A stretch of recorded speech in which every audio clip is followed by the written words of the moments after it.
নমস্কার, জয়শ্রী গণেশ। আপনাদের প্রত্যেককে জানাই স্বাগতম আজকের বিশেষ পর্বের অনুষ্ঠানে। আজকে মূলত আমরা যে রাশিটিকে নিয়ে আলোচনা করব সেটি হলো মেষ রাশি এবং যে বিষয়বস্তু নিয়ে আজকে আমরা চর্চা করব, আলোচনা করব সেটি হলো মেষ রাশি জাতক জাতিকাদের ২০২৫ সাল। ২৫ সালের জানুয়ারি মাস। জানুয়ারির বোনাস রাশিফল মূলত আজকে আলোচনার মুখ্য বিষয়, মুখ্য হেতু। আপনারা প্রত্যেকেই জানেন যে জানুয়ারির অলরেডি আমরা একটা ভিডিও আপলোড করেছি। তবে বোনাস রাশির ফলে আমরা কিন্তু শুধুমাত্র জেনারেল প্রেডিকশন নয়, আমরা স্পেসিফিক কিছু প্রেডিকশন রাখি।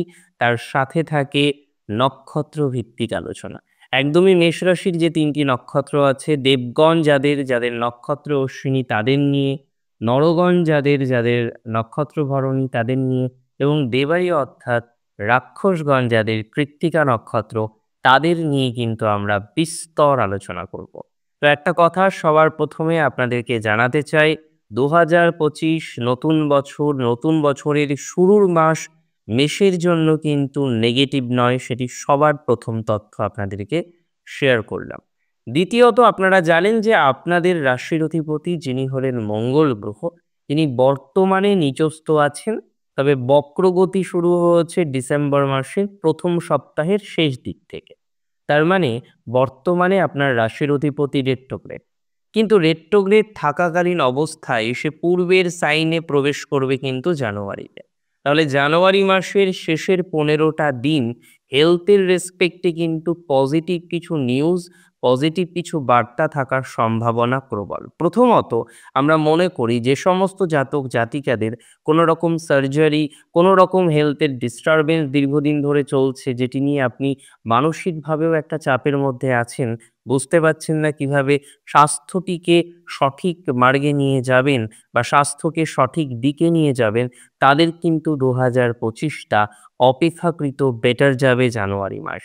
আমি মনে করি স্বাস্থ্যের যদি কোনো রকম আ অবস্থা হয়ে থাকে যেটি হয়তো স্বাভাবিক নিয়মে ভালো নয় এবং যেটি নিয়ে আপনি প্রচুর পরিমাণে মেন্টাল প্রেশারের মধ্যে আছেন, আমি মনে করি তাদের ক্ষেত্রে কিন্তু পজিটিভিটির মাত্রাটা বিস্তর বাড়তে পারে। তবে জানুয়ারি মাসের শেষের ১৫ দিন। দ্বিতীয় একটা কথা না বললেই হয়তো নয়, সেটি হলো মেষ রাশির জাতক জাতিকাদের ফাইন্যান্স কিন্তু ২০২৫ এর এন্টায়ার জানুয়ারি মাস অনেক বেটার। কারণ দ্বিতীয় পতি একই প্ল্যানেট সপ্তম পতি অবস্থান করবে একাদশে ২৮শে জানুয়ারি পর্যন্ত। তাহলে এই সেগমেন্টে আপনারা দেখবেন আর্থিক বেনিফিটেড হওয়ার সম্ভাবনাটা বাড়বে। এবার দেখুন অর্থনৈতিকভাবে বেনিফিটেড আমরা কিভাবে হতে পারি? প্রথমত একটা আর্থিক ডেভেলপমেন্ট আসতে পারে, সেটা আপনার কর্মজীবনের মাধ্যমে। দ্বিতীয়ত কোনো প্রাপ্তিযোগ বা আপনি অর্থ কারোর কাছে পান, সে অর্থটি আপনার দিতে চাইছিলেন না।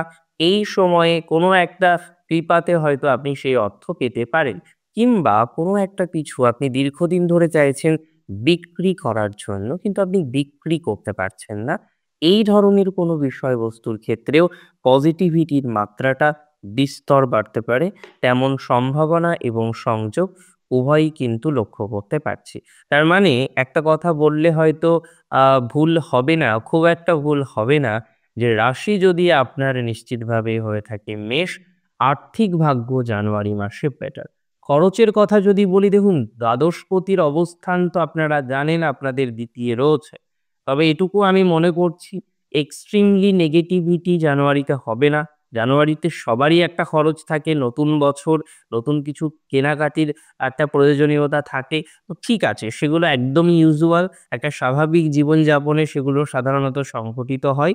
বিশেষ নেগেটিভ কিছু মনে করছি না আর সম্ভাবনাও দেখছি না। এবার একটা কথা আপনাদের বলতে হবে, যেটি হচ্ছে আপনাদের নিশ্চিতভাবেই প্রেমজ সম্পর্ক নিয়ে। দেখুন মেষের বহু জাতক জাতিকারা তারা রিলেশনশিপে আছেন। পঞ্চম ভাবের অধিপতি তিনি বর্তমানে নবমে এবং ১৫ই জানুয়ারি নাগাদ সে কিন্তু দশমে প্রবেশ করবে। যদিও 10th হাউস রিলেশনশিপের জন্য খুব নেগেটিভ ঘর নয়, মিডিওকর হাউস বলা যেতে পারে। আমি এক্সপেক্ট করি 2025 এর জানুয়ারি মাসে মেষ রাশির জাতক জাতিকাদের তাদের সম্পর্ক যোগ কিন্তু শুভ। প্রথম দিকে বিয়ের কথাবার্তাও আপনারা ২ পরিবারের মধ্যে এগোতে পারেন। প্রথম দিকে আপনাদের নিজেদের মধ্যেও কিন্তু আন্ডারস্ট্যান্ডিং এর জায়গাটা বাড়বে। কনফিউশন অনেকটাই কমে গিয়েছে বলে মনে করছি। বিগত দিনে মেষ রাশির জাতক জাতিকারা প্রচুর পরিমাণে কনফিউজ ছিলেন। এবার আপনি যদি বলেন কেন? তার অন্যতম কারণ হলো, এই কনফিউশনের অন্যতম রিজন হলো যে আপনি রিলেশনশিপটাকে এগিয়ে নিয়ে যাবেন, না আদতেও যেভাবে চলছে সেভাবেই কন্টিনিউ করবেন। You are very much confused. আপনি প্রচুর পরিমাণে কনফিউজড ছিলেন। কিন্তু বর্তমানে সেই কনফিউশন, সেই দুবিধা থেকে আপনি বেরিয়ে আসতে পেরেছেন। রিলেশনশিপটাকে আরো সুন্দরভাবে এগিয়ে নিয়ে যেতে পারবেন বলে আমি বিশ্বাস করি, আমি মনে করি। তবে মেষ রাশির যে সমস্ত জাতক জাতিকারা প্রপার্টি রিলেটেড কোনো কর্মকাণ্ডের সাথে যুক্ত, প্রপার্টি রিলেটেড কোনো সেল বা ইত্যাদি ইত্যাদির সাথে কানেক্টেড রয়েছেন, জানুয়ারি তাদের জন্য কিন্তু শুভ। দীর্ঘদিনের কোনো প্রপার্টির সমস্যা, ফ্ল্যাট রিলেটেড প্রবলেম, প্রপার্টি বিক্রি করা নিয়ে প্রবলেম, নিজেদের মানুষদের সাথে অশান্তি তৈরি হচ্ছে। সো কোথাও যেন গিয়ে আপনি এতটাই কনফিউজড, আপনি বুঝতে পারছেন না যে প্রপার্টি কি ছেড়ে দেব? ছেড়ে দিলে কি বেটার হবে? না তার থেকে ভালো যে প্রপার্টিটা থাকুক, আমরা লড়াই করে জিতবো। দেখুন ২০২৫ এ কোনো না কোনো প্রাপ্তিযোগ আপনার ঘটবে। That's very true. এপ্রিলের ১ম দিন থেকেই ৭.৭র প্রভাব থাকবে। বাট আমি বারবারই বলেছি মেষরাশি জাতক জাতিকাদের ২০২৫ এ ৭.৭র তেমন প্রভাব আসবে না। আরো একটা কথা বুঝতে হবে, সংখ্যাতত্ত্ব বিচারে ২০২৫ কিন্তু মঙ্গল গ্রহের বছর। তাহলে এটা মাথায় রাখতে হবে যে মঙ্গলের রাশি মেষ, কালপুরুষের ১ম রাশি, তার অতটা নেগেটিভিটি থাকবে না। হ্যাঁ, ৭.৭র প্রভাব মেষের জীবনে আসে। জ্যোতিষা কালাঞ্জিয়াম, সুন্দরাম কাব্যজ্যোতিষ ইত্যাদি যে ধরনের পুস্তকাদি আমরা রেফারেন্স হিসেবে কন্টিনিউ করার চেষ্টা করি, তাদের বক্তব্য অনুসারেও মেষের ৭.৭র প্রভাব আসে। এবার স্থান, কাল, পাত্র সমস্তটা বুঝতে হবে। তারপরে এই বিষয় নিয়ে পর্যালোচনা করতে হবে। একটা কথা আপনাদের বলি, ২০২৫ সালে মেষ রাশির জাতক জাতিকাদের ক্ষেত্রে যে সমস্ত জাতক জাতিকাগণ জন্মস্থান থেকে দূরে থাকেন, কর্মসূত্রে হোক, এডুকেশনাল সূত্রে হোক, যারা জন্মস্থান থেকে একটু দূরে থাকেন, আমি মনে করি তাদের ক্ষেত্রে কিন্তু বিস্তর পজিটিভিটির মাত্রাটা বাড়তে পারে। অর্থাৎ এই বিষয় নিয়ে কোনো ডাউট নেই, কোনো সন্দেহ নেই। যে সমস্ত জাতক জাতিকাগণ জন্মস্থান থেকে দূরে আছেন, জন্মস্থান থেকে দূরে থাকার চেষ্টা করছেন, তাদের পজিটিভিটির মাত্রাটা কিন্তু বিস্তর বৃদ্ধিপ্রাপ্ত হবে।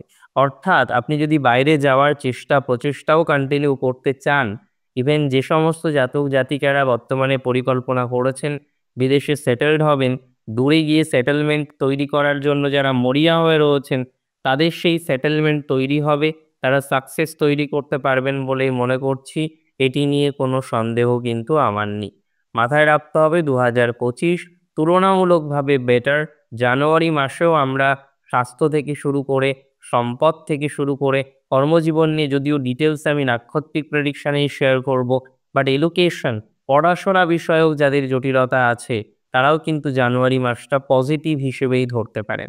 তবে যারা নিটের প্রিপারেশন নিচ্ছেন, জয়েন্ট এন্ট্রান্সের প্রিপারেশন নিচ্ছেন, যেকোনো কম্পিটিটিভ এক্সামিনেশনের প্রিপারেশন নিচ্ছেন, তাদের কিন্তু কোথাও যেন গিয়ে মাঝে মাঝে মন খারাপের পালা চলতে পারে।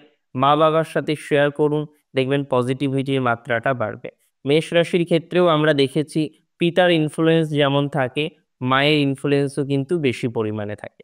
তো সিগনিফিকেন্টলি আমরা লক্ষ্য করব যে মায়ের ইনফ্লুয়েন্সের মাধ্যমে ধীরে ধীরে দেখবেন আপনার মেন্টাল প্রেশারটা ভাবেই হ্রাসপ্রাপ্ত হবে, পজিটিভিটির মাত্রা বৃদ্ধিপ্রাপ্ত হবে।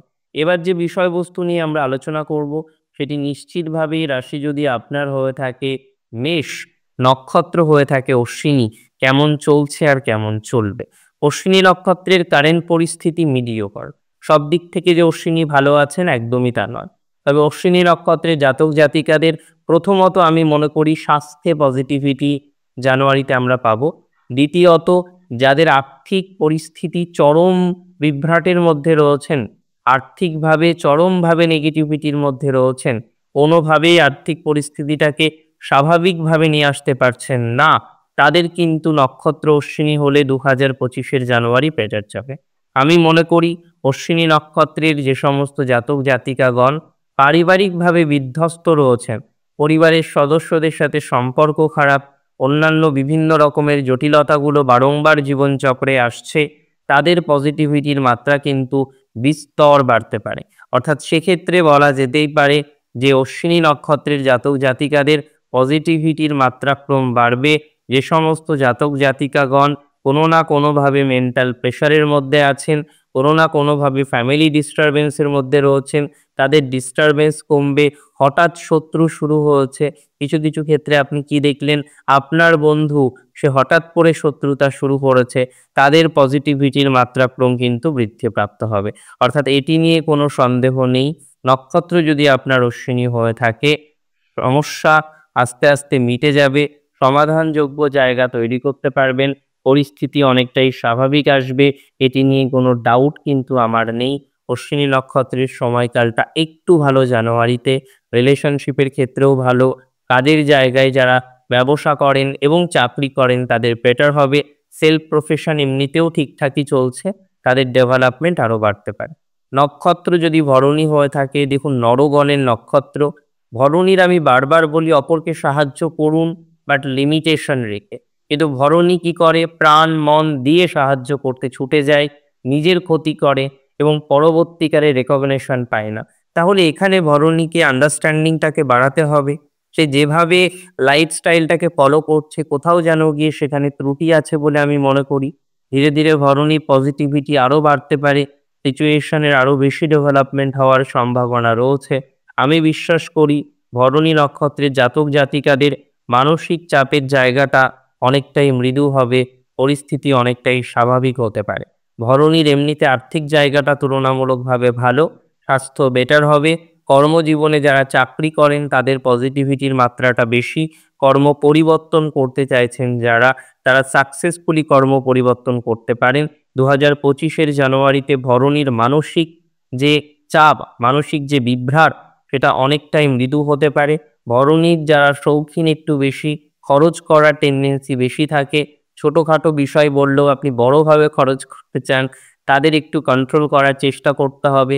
ভরণীর ওভারঅল মানসিক চাপটা মৃদু হতে পারে। পারিবারিক জীবনেও ডেভেলপমেন্ট রয়েছে। ব্যালেন্সিং অফ ইউর লাইফ সংঘটিত হবে। পার্সোনাল অ্যান্ড প্রফেশনাল লাইফের সামঞ্জস্যতা রক্ষা করতে পারবেন বলে মনে করছি। তবে শত্রু ভরণীর আছে, শত্রু থেকে বিশেষ সাবধানতা গ্রহণ করতে হবে। মানসিক চাপ কম করুন, শত্রু বিশেষ ক্ষতি করতে পারবে না, এটি একদম শিওর।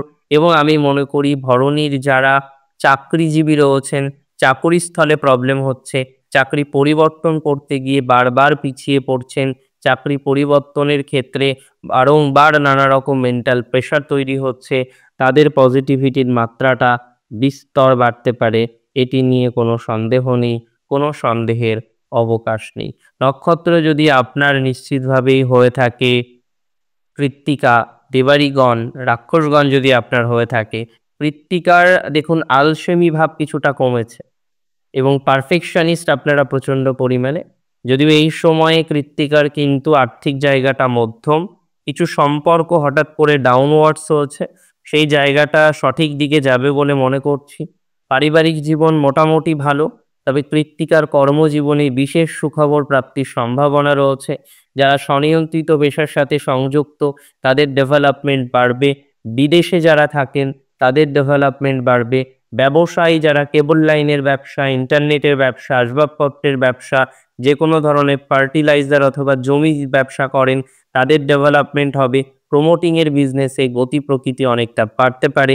মাথায় রাখতে হবে নক্ষত্র যদি কৃত্তিকা হয়ে থাকে, কৃত্তিকা কিন্তু খুব পজিটিভ একটা নক্ষত্র, তবে খুব স্পষ্টবাদী। আর স্পষ্টবাদিতার জন্যই কৃত্তিকা জীবনচক্রে প্রচুর শত্রু তৈরি করে ফেলে। তাহলে শত্রুকে নিয়ন্ত্রণ করতে হবে, স্পষ্ট কথা বলুন, তবে সব ক্ষেত্রে নয়, কিছু কিছু ক্ষেত্রে নিজেদেরকে একটু গুটিয়ে রাখার প্রয়োজনীয়তা থাকে, সেটিও আপনার জন্য শুভ হতে পারে। আমি মনে করি 2025-এর জানুয়ারি কৃত্তিকার জন্য বেশ ভালো। কৃত্তিকার কোনো না কোনোভাবে কর্ম পরিবর্তনের সংযোগ রয়েছে এবং প্রপার্টি রিলেটেড সমস্যা, ডিসপুট অনেকটা কমতে পারে। এডুকেশনের জায়গা কৃত্তিকার কিন্তু ভালো থাকবে। স্বাস্থ্য সমস্যা থেকে বেরিয়ে আসতে পারবেন, তবে নতুন করে অনিয়ম না করাই আপনাদের জন্য শ্রেয় হতে পারে। দেখুন আজকের অনুষ্ঠানের মুখ্য উদ্দেশ্য ছিল 2025-এর জানুয়ারি নিয়ে আলোচনা করা, তবে বোনাস রাশিফল নক্ষত্র ভিত্তিক আলোচনাটিও করার চেষ্টা করলাম। আজকের অনুষ্ঠান সম্পর্কে আপনার মতামত আমাকে জানান। কেমন লাগলো আজকের অনুষ্ঠান? মন্তব্য কি আপনার? আমাকে জানাতে পারেন কমেন্টের মাধ্যমে। ফেসবুকে আমার সাথে সংযুক্ত হতে পারেন। ভালো থাকুন, সুস্থ থাকুন। জয় শ্রী গণেশ।